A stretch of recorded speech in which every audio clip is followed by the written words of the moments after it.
Come out to the coast, we'll get together, have a few laughs. For decades, Die Hard has been labeled a perfect action movie, but what audiences never saw was how close it came to disaster.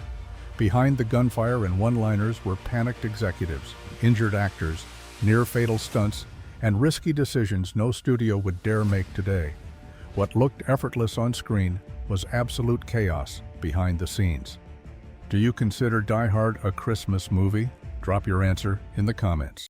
Before cameras ever rolled, the role of John McClane was quietly labeled a disaster waiting to happen. The character was exhausted, injured, constantly complaining, and far from the invincible action heroes audiences were used to in the 1980s. Studio executives worried he felt weak, sarcastic, and borderline unlikable. Several major stars passed, afraid the role would make them look desperate or washed up. Internally, the film was already being treated as a risk no one wanted their name attached to, and that fear only grew once the studio settled on who would actually play him, because their final choice shocked everyone, and that risky casting decision made executives panic even more. When Bruce Willis was finally cast, studio confidence didn't improve. It collapsed. At the time, Willis was known almost entirely as a wisecracking TV star from moonlighting, not an action lead who could anchor a big-budget film. Executives worried audiences wouldn't take him seriously, so early posters barely showed his face at all. Instead, marketing focused on explosions and the towering skyscraper, quietly hoping viewers wouldn't fixate on the lead actor. It was a remarkable lack of faith in the man carrying the movie. Ironically, that same casting gamble would end up redefining what an action hero could look like. But the studio's doubts didn't stop there. Even the movie's title was up in the air. Believe it or not, Die Hard wasn't even meant to be called Die Hard. The film was adapted from a novel titled Nothing Lasts Forever, a name executives felt sounded flat and forgettable. Early production meetings tossed around safer, generic options, none of which inspired confidence. Then someone at the studio resurrected a title from a completely unrelated, canceled project: Die Hard. It wasn't tailored to the story. It wasn't carefully tested. It was simply sitting there. But once it was said out loud, everyone felt it. Short, aggressive, impossible to ignore. What started as a placeholder became one of the most iconic movie titles in history. And while executives debated names, one actor was already questioning whether he should walk away. For Alan Rickman, Die Hard was supposed to be an exciting transition from the stage to film, but it nearly ended immediately. On his first day, Rickman was asked to perform a violent stunt involving blanks fired at close range while jumping off furniture.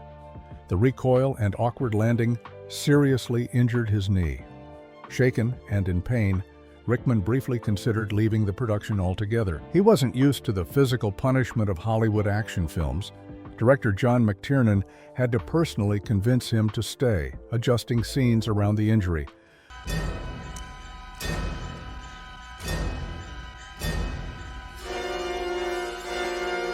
That calm, controlled villain audiences remember was masking real discomfort the entire shoot. And the place where he ruled from? That wasn't a movie set at all. The iconic Nakatomi Plaza wasn't a constructed set. It was Fox Plaza, the real-life headquarters of 20th Century Fox in downtown Los Angeles. Crews filmed inside unfinished floors while actual office workers went about their days just a few levels away. Even more absurd, the studio literally charged itself rent to shoot in its own building. Every explosion, gunshot, and helicopter maneuver had to be carefully coordinated to avoid endangering real employees. The rooftop blast required FAA approval and was allowed only one take. If anything went wrong, the climax was gone forever. And that commitment to realism came with a permanent cost for the film's star. What most audiences never realized is that the danger on set didn't end when the cameras stopped rolling. During filming, the production used real blank-firing weapons in tight, echoing hallways. In one scene, Willis fired a gun close to his head while hiding under a table. The blast ruptured his eardrum. The damage was permanent. He lost partial hearing in one ear and quietly lived with it for the rest of his career. It wasn't a stunt double or movie trickery. It was a real injury caused by the pursuit of realism. That tough, unshaken performance came at a lifelong cost. And one of the movie's most painful scenes wasn't nearly as fake as it looked. One of Die Hard's most unforgettable moments is McClane crawling barefoot across shattered glass. And while Hollywood magic helped, it wasn't painless. The crew used sugar glass designed to look razor sharp while breaking safely under pressure. For wider shots, special rubber prosthetics were fitted over Willis's feet. But in close-ups, there was no full protection. Tiny fragments still sliced into his skin, take after take. The scene looked controlled, but it wasn't comfortable or clean. Even with precautions, real pain bled into the performance, which is why the moment still makes audiences wince decades later. And the villain's most famous moment captured something even more real than pain. That unforgettable final fall of Hans Gruber wasn't powered by acting. It was pure instinct. The stunt plan called for Alan Rickman to be dropped onto an airbag from roughly 40 feet, but the timing was changed without warning.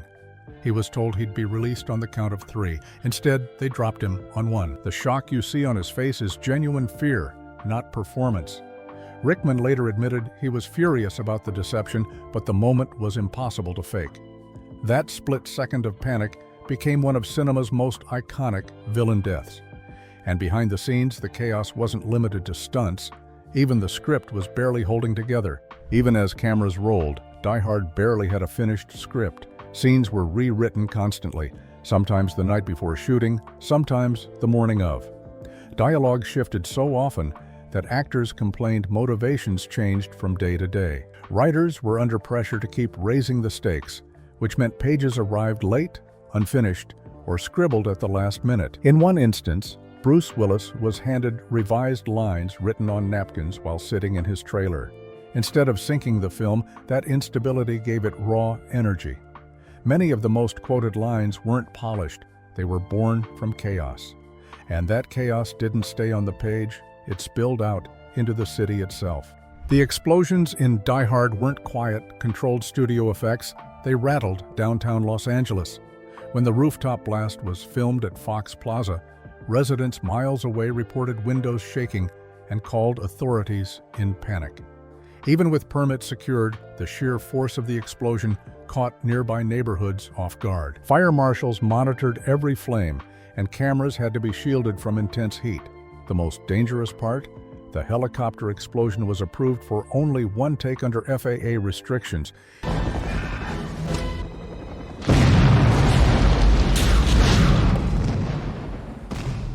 If it failed, the movie's climax would have collapsed on the spot.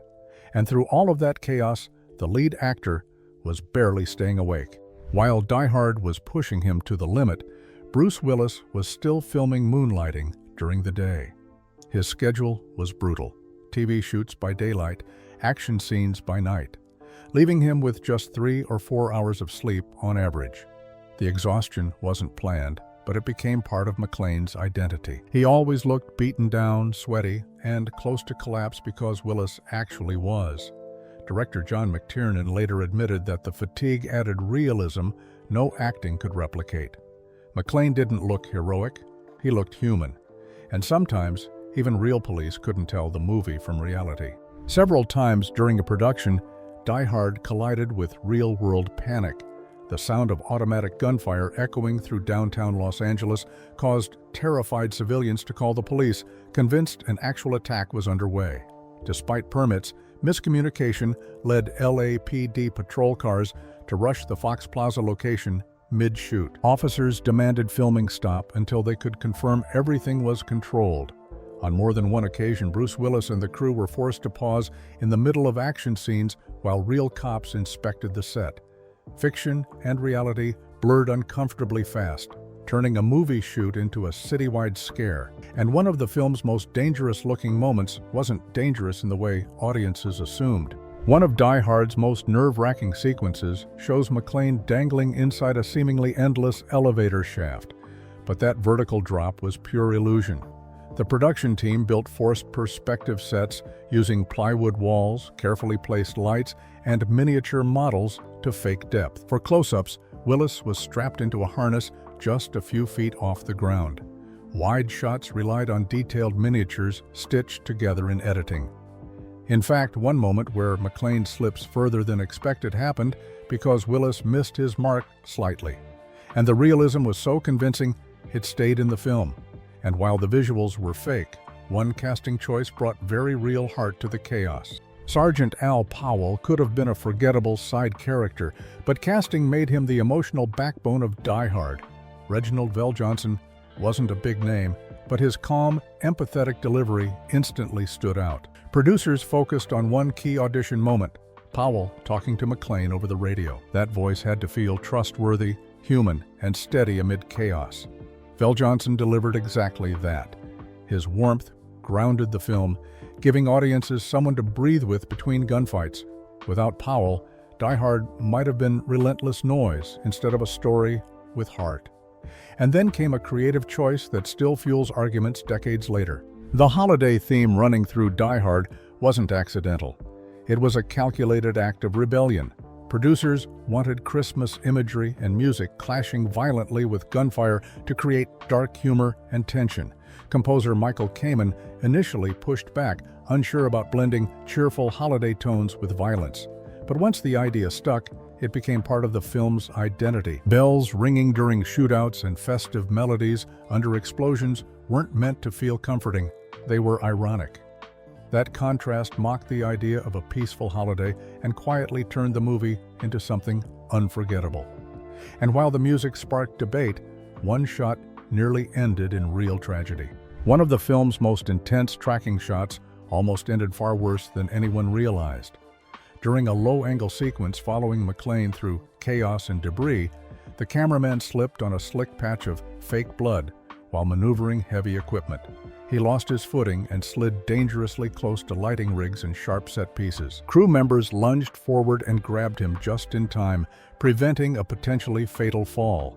The incident was quietly logged as a near miss, but the footage itself was too good to discard. The danger audiences feel in that scene wasn't imagined. It nearly claimed a life. And just when production stress peaked, the studio made a financial decision that stunned Hollywood. Before Die Hard was released, many insiders were already calling it a financial mistake, largely because of Willis's paycheck. Fox agreed to pay him $5 million, an unheard-of sum at the time, for a TV actor with no action film track record. Critics mocked the decision, claiming the studio had overpaid for the wrong kind of star. Some even assumed the movie would flop purely because of that salary. Instead, the gamble rewrote Hollywood economics. When the film became a massive hit, that single contract helped normalize blockbuster-sized paydays, changing how studios valued leading men forever. And even the villains themselves weren't nearly as authentic as audiences believed. Hans Gruber's crew was meant to sound like cold, efficient European criminals, but the truth was far messier.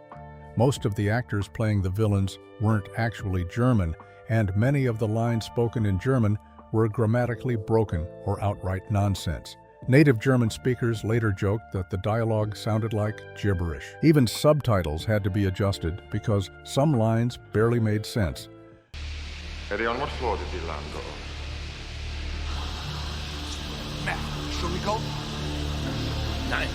But for American audiences, it didn't matter. The accents alone sold the threat.